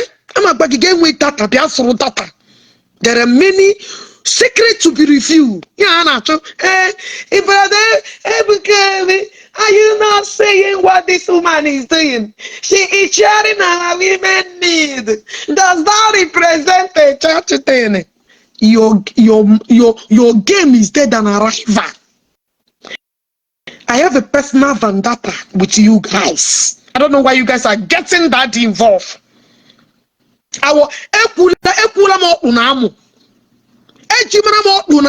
Maybe a program before I start supporting Zion. So calling him now is a waste of time. I didn't just start it today. From day one, before I started supporting Zion. So those useless women who job listen, before I start supporting Zion, my support of Zion is from the heart. It's not from what I am showing people how to be responsible. So you are not in any position to judge me. And you're not in any position to choose Zion, who to support them and who not. So you are wasting your useless, frustrated, and I'm alive. Did you feel it? You are not in any position to choose which platform that support to Zion with honesty. You that is more righteous than Ogechi, but you came in boss and destroyed them. Oh, they are the worst people to deal with. Why would that you never have anything to do with them? That Zion people is so you that is more righteous that does not touch at all. That already destroyed the people. But the man who already set up people who had just one sample. He does that in you. I'm coming for your side. Oh, come finish here this atom. But then, who is this? Okay, cannot insult Eva. Oh yeah, zero. You want to go? You want to go? Me. That is because click love and like and share. Click love and share because I don't think they will allow me to come back again. Just keep sharing the program. Share. You want to go? Me. That is have never betrayed, have never looked for money, have never said because of this I will not say what I like. Zion are not sharing my video. Zion are not criticizing. Yeah, I never betrayed. But you, that is more righteous. Shalaman! But you are a betrayer. You are a snitch. You are a. And when we have no who can you guys can fabricate lies. You guys are demon. You guys are manipulators. You guys are only after because of money. Muna gena, konya get choose. Guys, because choose one muna escon. Choose one muna esk. Guys, because I'm not with banana because it's too fucking hard in me.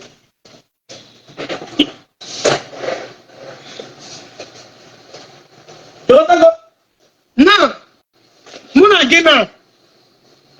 Those only again the honest and straightforward. You do not judge the book by the cover. See how you have judged me and sentenced me. But it's quite unfortunate that your game is dead and alive. You have played a game of short upcoming of a human being. But Ogechi is wise. I'm more intelligent than you can imagine. You want to go? Chile all corners, thinking that this game will end. As more you come, as more brutal I become. And when they come, put a video on back. How many months ago you even talked about the video, but you did not reference to an old video. And I'm gonna again on the game then that you could not stand the truth. You had to come and apologize to Mpaka. You also said in this your let's go back to your voice notes, guys. Pay attention. Let's go back to your voice notes. Let me shift it back a little bit. You also maintained that everything Egbo Mpaka and always yoku, but you still came out and still betray the same people. Egbo that any people about Mpaka and always yoku. Let's listen to you. 50 Msinimia tie fuel so na my moto. Chitakwa na I hapụrụ nwaanyị nwa wido ụlọ ndọgọdị datin. Tie fuel na my moto ya ọkwa na gịnị? Ọkwa na ego ne. But we were treated as a nobody. We endured it. We did not complain till today. You didn't complain. I didn't complain. When did he? How many people boy we number nyonya so feature go ahead. Even to some extent, mother chowa konata Zion ego siko disturb and no problem wenka. I will tell the person na kodi easy na. At least let us have human empathy. Man, all these things I'm for Friday. Me, I see that they could be aware. They will only come and tell us they could be their war senka. Those things are stories, my brother. They are stories. The mother crying on for nothing, call nonsense. That interview I made that guy that day, that when you padlock, that thing killed our pages. That thing killed our pages. Man, today did I betray them? I was still standing, you know, but no way. Even how many self I get go Marco, Joe the lawyer, to even say Nandabu in Akakus and give us information. Maybe Kanya make go to that area. These people hid all these things from us. Nah, Jpac I don't tire for them. Don't tire for those Zion people and their things. I don't tire for them. Well, I tell you before God that man, you know be another person. Me, I don't tire for them. Watch me, I know they post spam about them. The same Zion people, Oshinike Agula is not the same Zion people on Agba. Kahabia show gate to stop. The same barrister, invite the same barrister that refused to tell him, now they have become friends because the barrister are no national local. Happen to Marco, happen to Marco. Now, man, set off and then reject. Happen to one place here. Hana like this. This is an age. Oguni nemu Mbaka. Toro Mbaka, Tombo Chambaka, turn all upside down, shake here. Although what I was saying was nothing but the truth. But though what I was saying about Mbaka is nothing but the truth. So that means you are not meant to be trusted. You are not reliable. You can't even uphold and stand on your truth. But you also came out of blew up. That you was manipulated. Hey, who did them matter make we? Did you hear where he said, although everything I said about Mbaka is nothing but the truth? So how can somebody manipulate you on your truth? Then who told you now that that thing you said that was true? Then now you have turned it around to become lies. Why are you apologizing if he spoke the truth? Now, what was it that You guys were that any the wrong information, that everything we are lies. Who are you guys believing? These monsters, these snitching hungry idiots that can snitch for 1 second and 2 seconds. You see, so you're tired of Zion, you don't share them anymore, you don't want to have anything to do with them, but you still run to the same circle of Zion people, telling them that Ogechi is a problem. So what are you saying? Where do you belong? Who are you? Who the fuck are you? I just want to know. Now, why are you calling the owner of Zion, the people you don't trust, the people you don't want to have anything to do with, the people that cannot assist you to grow, the people that you don't want to have anything to do with? Why are you still calling them to caution me that have never betrayed them, that have never castigated them, that have stood for them, that I'm still standing? Then why are you telling them for them to look at my affairs? That time in a platform, our man I'm the Jotondo shower accusing them. You once called them the platform. You once contacted me. You once spoke to me. That time you did not know. Hello? Who the fuck is fooling who? What are you trying to cover? Does it mean that everything I said about Jpac is joku? Does it mean that everything I said that you collected the money, 500,000 or joku?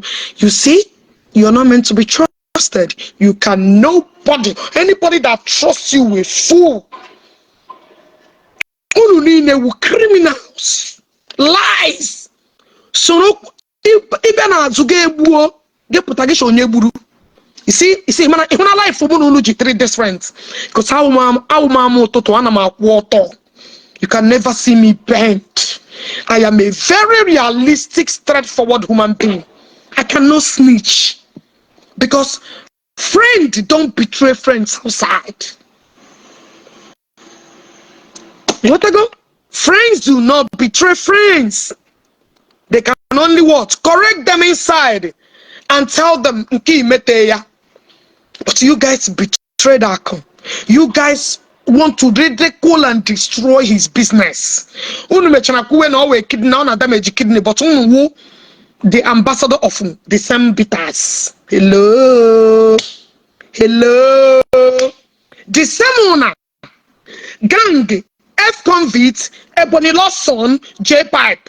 No gather now about war. No get destroyed. No we kidney problem. But you guys are now the brand ambassador of the same bitters. May God have mercy on you now. Make we dey here. Was it appreciated? Was it encouraged? The answer is no. Euphoria. Jpac, my brother. Okay, that one has ended. Now, let's go back to where we were before I came here. I'm a video because Ziggy Zag he reports to another video. He reports to the video.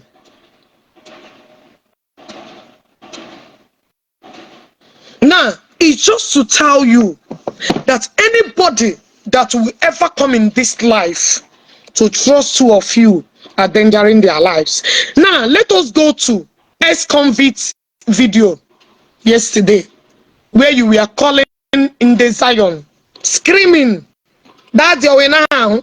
Ex-convict, are you not the patron of Ebane Ekotomuwan? Are you not a member of that group? Are you not a member of where they are? Guys, let me show you guys something. John ex-convict, is he not a member of the group? So why are you calling Zion? You that is more filthy than Ogechi. I'm only using those useless women to teach responsible women never to join a group like this.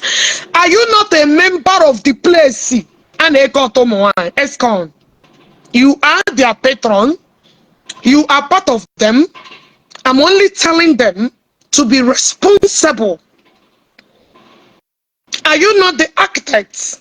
Are you not the member? Are you not the part of the game? Are you a member of Umuwan? Are you not the patron in their group? Are you not their member? Tell the world the truth. Why are you denying who you are? One day, Madi Onoge. It's to take references. Are you not the part and pattern of this group? When you know anyone can actually take off their clothes. Escon, are you not a member of this group? Don't you go to their group to participate? Are you not in their group? So why are you talking about nudes? Why are you talking about Ogechi Okeke? I can never, but you are their member. You are their member. You never know here. Escon, if on this group, you want to come and talk to Ogechi? Beware of Ogechi. While you are the pioneers. You are guys, click love and share. I got a report to it. Jim is the creator. Jim Okoto. You are the pioneers. You are the ambassador. You are the one. I'm sorry. People that sign you guys, I'm not sign on ambassador. Le quoi Jpac na Confronting specialize. They specialize deceiving our women in a group called Igbo Challenge. The great ambassadors.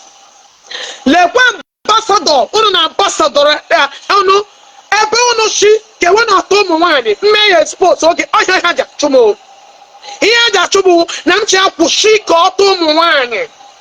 This is where they belong. This is how governor she and the Geza here where belly face. This is where they belong.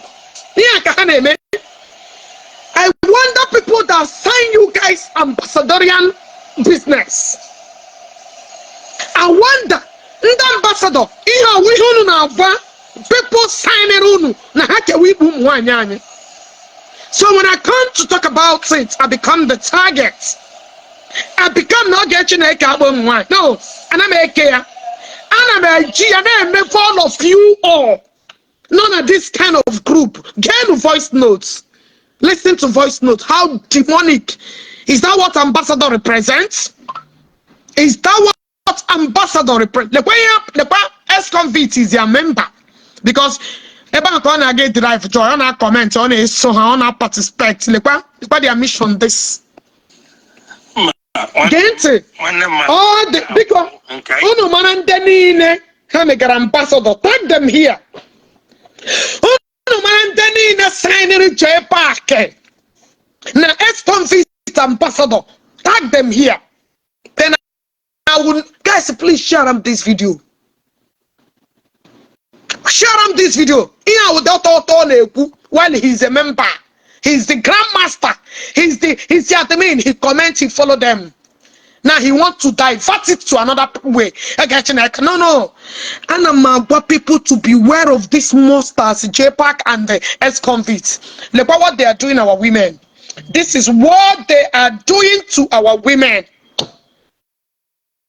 Now he get more of the voice notes. Listen, share this video, tag it to all those people on a man ambassador.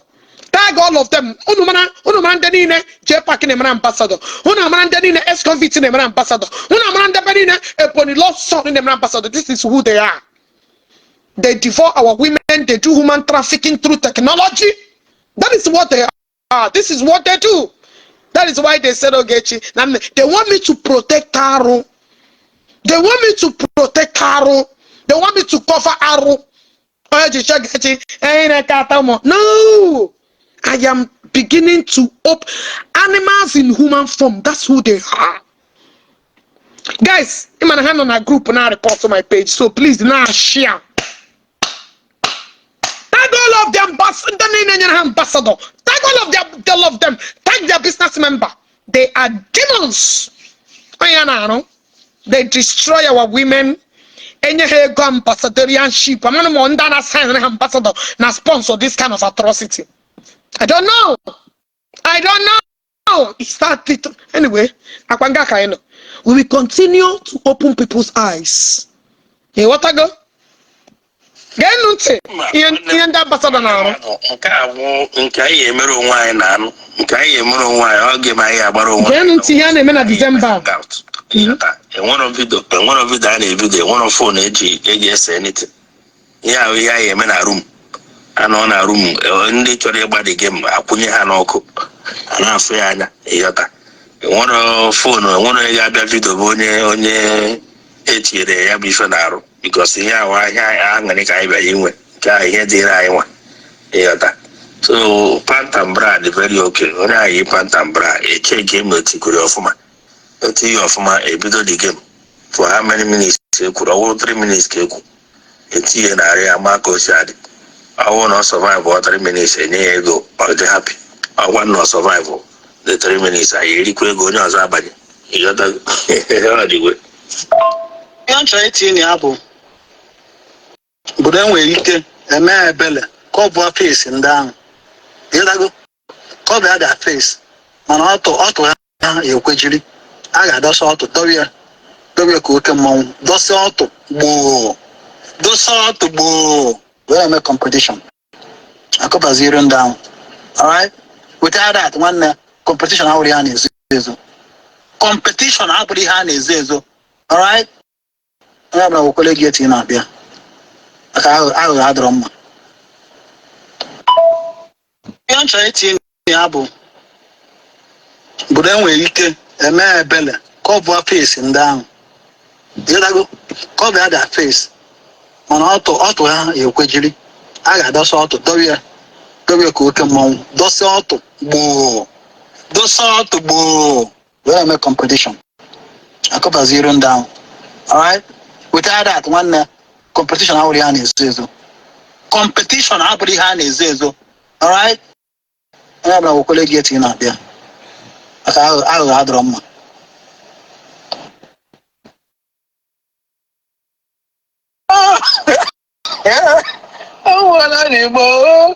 I'm working down. I'm working down. No. Hey, what I want here to do is better little man. I'm working down. Hey, I'm working. You know a problem. Jpac take something make it even. Ngani mena ungo bi ojo amu ya dago. Chupia da we tale chupia that place. Ochana amu not to we home aka kana me. We tale choya so kwesno aruma on process. Ke do to ofu me ko to anya o. Ofuzi ihe gbaraje. Ifuzi otu si achake ka caterpillar. Afume kwa otu anya we na ego iru ko na ego ya. Ofuzi otu anya. Hey! Mbia wele mo. When I am in the group, Governor Onyoshi and Escom na Jpac Hano. Yeah, the group where they belong. Because no tag yaraminteni ne nyere Jpac ambassador. Tag yaraminteni ne Jpac ne represent. Tag yaraminteni ne Escom ne represent in this place. Because I would drag them. Anna Majuha, is that the money you're sponsoring? Ego in a for their brand. Is that what your brand represents? Is this what your brand? Don't worry. I will be putting this thing together and I will be posting it every morning. Is that what brand do they representing? All these big men. Is that what you guys are? You guys are hiring people that are using our women in the name of technology, human trafficking. Is this what you guys stand for? Anamaju, you don't stand there for. To use our women as a punch bag, Christmas, I'm a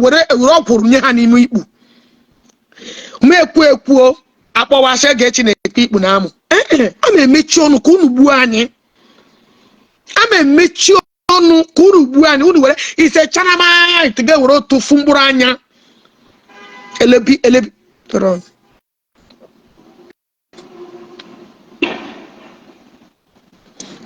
Pabeke, do your job, blockable. Oh yeah, Otila. This is who they are. This is here that you get it. But it's quite unfortunate. You met the wrong person. You want to go? Na this particular group, ex-convicts and the Jpac na where they go sign an ambassadorship, where they not destroy our Igbo women, where they not damage our Igbo women. Now, June, what are you guys in Kenya? Come on, guys, sign the people the responsible, people that will represent the society, and you guys are giving these people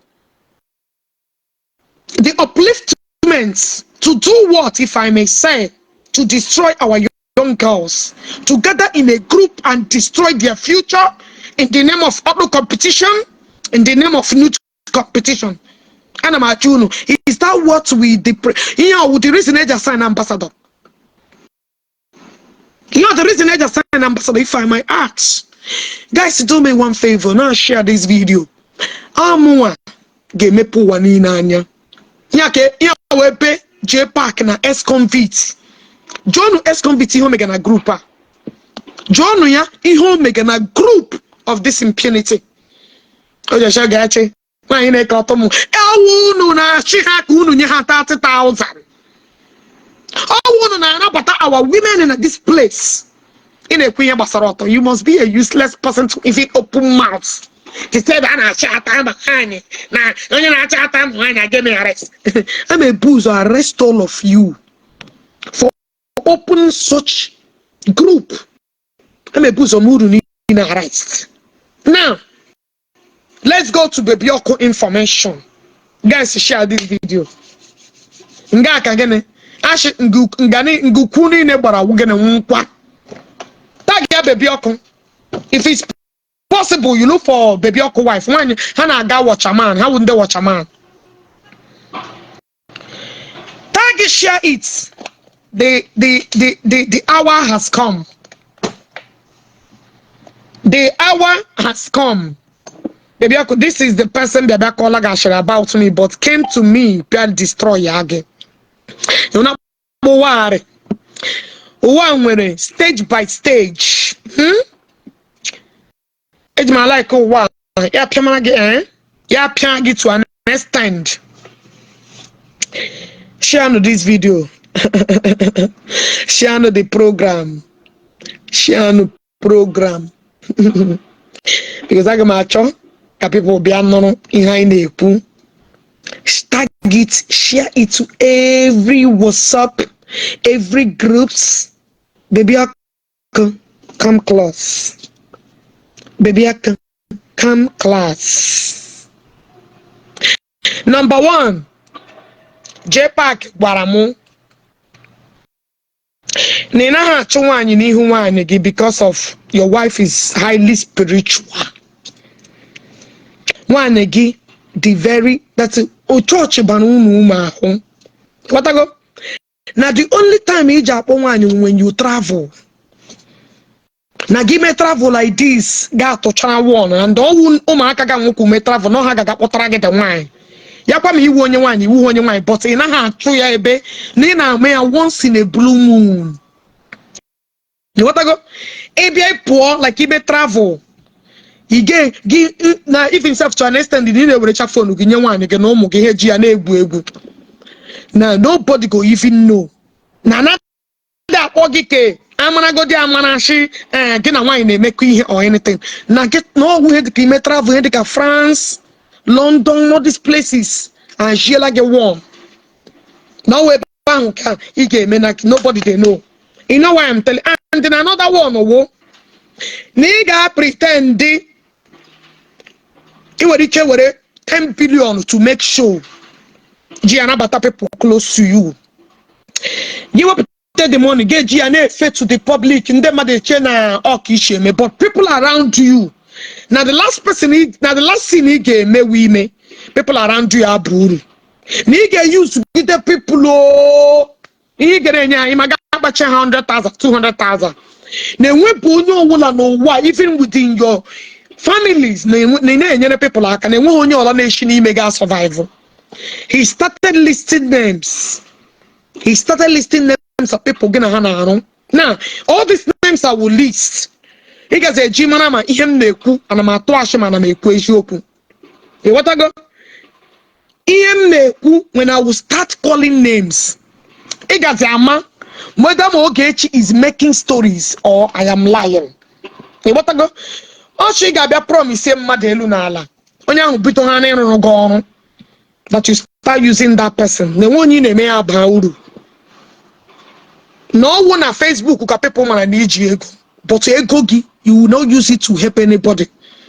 Yashim now one Mr. White. Now one Mr. White na gone. Now he used to get the man, used to get the man at a point, God don't pour the man. We used to try. Yeah, the question can actually okay by name. Another man who okay by name. Go and list them Magana run on before. Now the man, now all these people now now you use to try you dump them. The one who na baganaka buru. How do you hear me na gamaro na yamaro? What I go? Another name of Russian or Osa or Sas or Osa, something like that. Oshina, the man too, not part of your distributor, but you need to channel all of them. Promise you have my earth. When can I buru? Another one is Ike. Now Ike too. Need you to Ike. Another one is Oshina Inno. I-N-N-O. Yeah. I know. No give you to try and get dump and the living stone. That all these people. If we should even matter, then we can even have an Ibehuru. Nehemawu, and on your leg probo to or you get anything on that give on the social media. Non dinner later. Neo Labaraga around the woman kin help and I have to pay him Kukuma. Now go and see my hand them list. Even to an extent, I remember he gave me their numbers. Check them start. Hold on. But all back near the Sunday na working in a working, I have to say the truth. Or she's someone then me homo. You know, follow the people where they do homo. Now the ebe na chunga you know get part of the country. Ni pe onye ponipu ni mere ya akuba. Ni na ye memma da akuba. Every other person no get useless here their life and don't put them. No one boy nyere aka bara uru. What I go?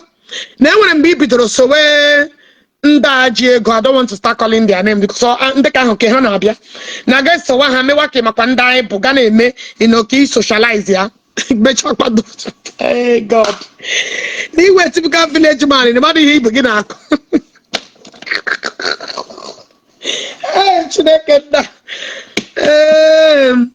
You gossip like a woman. So baby okugama ma these people go and build those people that ilaland to high. Oshigi Ganyere those people like they promise we hell just to dump poor. Then when na many of them are serve still and when who happen. Yes. What I young but I'm with these people apagation and those actually too much, which is true. I believe that one. You know why? Because the way he said oh, the same thing you littered you littered everybody because of Jpac. And those we respond to him. Yeah, commercial. Small money. What I Bene pay some more money. Ye bidopa na kwe huna nomba ya pushore koporoge na I promise you madam can when he name ya no money promise God don't poor. You can never make somebody to be useful. No will not give you to cham madam name and maduru. But he got promise, don't worry, I will do this for you. I will do this. Still, you can never do anything about people you Azeme when my Jpac koprogone emezirige ad mecha kwa bido oguama no I don't know na wetin dey tell me I dey tell you I'm a na video by then I'm with the number ndangu ni no nyere mu me list ya number those list ya mana we have to go to ihe mụ na ya those information o nyere mụ because enwere nga make sure that I jotted those things down. O shi na-enweghị na m jụọ ndị Ebonyi bụ unu even where you come from na-enwepụ onye inye n'aka na-enwepụ onye inye na everybody around you wa ga-eme gịnị na ihe gị na nwaanyị gị na-aga watchaman ama m nke watchaman enwere chọọchị a na-akpọ watchaman na ihe unu na-aga na watchaman ka unu na-aga na nwaanyị gị wee very very spiritual person na eme even no nwaanyị gị na-control gị nwaanyị gị shigi sit down you sit nwaanyị gị shigi move you move nwaanyị gị shigi step you can never commit anything in front of your wife no mgbe ị pụrụ apụ. Tomorrow I will make that video, list all their names, post ya. Nwayọ oh one after another but I be deny but I be warm na this one but I be anwu agwara that I have not started. The game is just starting. The game watch when I get watch a man no down when I watch a man I don't know never this is Jpac was the one that told me the first time I got gale because I want to pack information ni no nyere m I want to pack ya. Tomorrow I will list Chakoso Beanuga. Ogechi, you are stupid. You don't keep secret. The matter will continue to go until you guys do the right thing. Trust Jpac at your own peril. And Oshi, baby Okun. I don't want to go that area. Maybe tomorrow I will list that part. Matazi Gileti Ahoge. Gamma Madati Ngeku tomorrow. Where's you open? No, Nasabi. Don't sabi.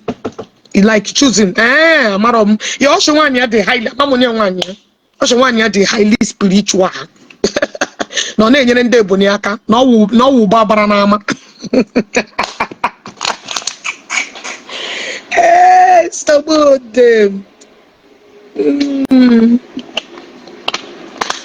Memaga, list here the numbers of those people. Because only the number of those people. I'm trying to reach out to them naga. So tomorrow, my guy been list those information, list here all their numbers. All this rule naka to be calling those numbers to confirm miho kuru about those people no way joku. Cause man, I need okay whenever na pack information. Only deal with.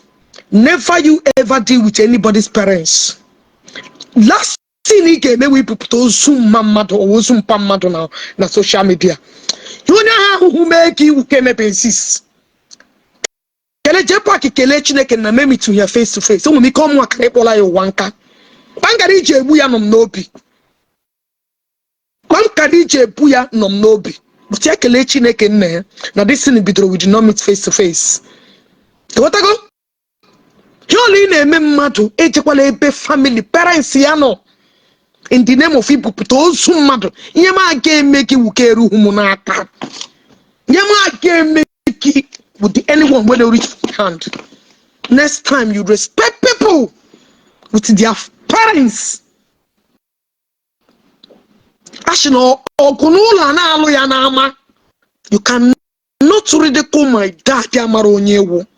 Again when you had the privilege to be stepping on my dad. Mandanguruma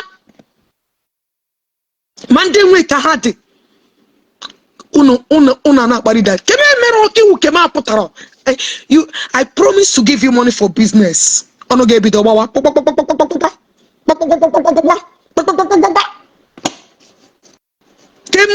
Parents say matter is what you do not cross. Bia kam nyege gije bit business. I will give you. Apo bunyere mako. Wa won't bunyere aga na. Aga me bunye gi. Are you not my friend? You're my friend. Is that not my friend? My friends. You want to go? If again were mpam me ha kaja. A man that brought us here. A man that brought us here. You were me ha kaja and think I will let you have peace. Some people just they play. Some people a bit of benum now. A bit of benum. Akwa okuko can make you one hit. Because I know my banner. Let's get the hint here. Get this here. Get this here. Get this here. And when a day, he may get upon egg.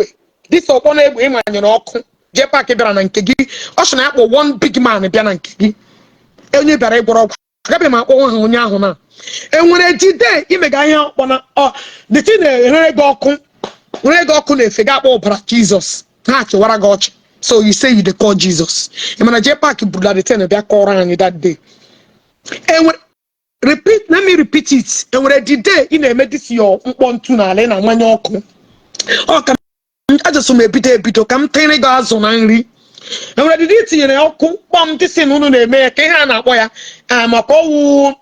Only this in a walk by mistakenly the thing up now. Okay, forget your Jesus. God don't boy. And when I did that thing, okay, Yaruman when I did do but I say that all your secrets, Makisha, a can another video. Because I don't want to be leaking it right away. That would be another. And when I did it, and when I did Jesus also progon, actually, onion susun about Jesus. And I walk about Jesus. Go and check. I was not there. So how did I know a woman about a frame? The reason why I'm telling you this is that he just say gone. Because I would destroy all of the big man now. Nine Jpac destroy now come. Until you guys started cautioning Yaro. And when I did it, many, Yaruzen, when I did it, Manadia the fact, the details, Jpac put him. Emma Putana go, Yana was short and I let him manage. Yaputana, and it's something I can't tell you, bringing a gun cap, and a cap on we have Potabe. I would list from 0 to 1 million. Akoko kanko. Click love and like and share. Akoko kanko. I will make a video tomorrow and I will do Bakwa. Yema game a charge Jpac no wa. Jpac gagwa me pen nam no re puomo. Jpac gagwa me put on a live program. Bound. But my father raped me. Jpac gagwa me pen no one na menka. Jpac gagwa me pe putara. When my father raped me malo koya. Jpac gagwa all these things. Ruma hope puta. Yeni ne ma game no wa. You may make a begi. Ndala. And you make endorsement. And I'm gonna get sign up people make auto wine. People joto wine, ye menesaka. And you have endorsement. What do you represent in the society? Can you represent? Can you represent? If you have a form one group. So is that what the endorsement are all for? Is that what it is all for? Here with the endorsement out for you hired Nusan City. I thought it's personality and character define endorsement. I thought it's personality and character defining for who people will look up to. Around you.